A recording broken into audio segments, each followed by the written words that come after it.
নামাজের অর্থ জাননি, যাহা হাদিসের বাণী, কলব শুদ্ধ না হইলে নামাজ হবে নি। আরে কলব শুদ্ধ না হইলে নামাজ হবে নি, আরে কলব শুদ্ধ না হইলে নামাজ হবে নি। সেজদা দিলে অনুমানে, অনুমানে সেজদা কে দিছিল? শয়তান দিছিল, মনে নাই? আল্লাহ বলছে তুমি আদমকে সেজদা করো, সে আল্লাহকে সেজদা করতে রাজি, কিন্তু আদমকে সেজদা করতে। আর এই মক্কেলে বলে মাইজবান্ডারে নাকি পীরকে সেজদা দেয়, তাজিমে সেজদা দেয়।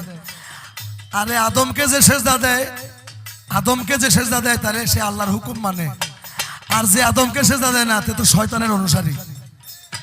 কালামে বলছেন সেজদা দিলে অনুমানে,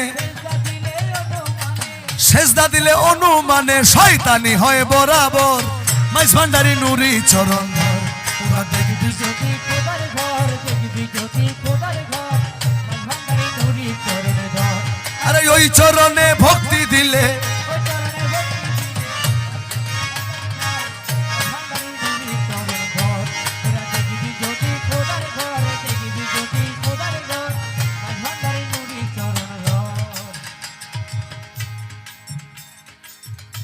সে কত বড় জাহেল দেখেন। বাংলাদেশ ইসলামী ফ্রন্টের নাম শুনছেন না? ইসলামী ফ্রন্ট, এই বাংলাদেশ সুপ্রিম পার্টি হচ্ছে আমাদের সাইফুদ্দিন বাবার যেই দল। এই দুটোটা অ্যাড হয়েছে, একসাথে যোগ হয়েছে, তিনটা দল একসাথে যোগ হয়েছে দেখে সে সুপ্রিম পার্টিকে আহলে ভন্ডওয়াল জামাত বলছে। কত বড় মুনাফেক সে, তাকে এই কালামটা আমি উপহার দিলাম। ও যত আলেম মুনশির দল, সবাই সোজা পথে চল, বরজক ছাড়া নামাজ পড়লে হবি রসাতল। আরে বর্ষবে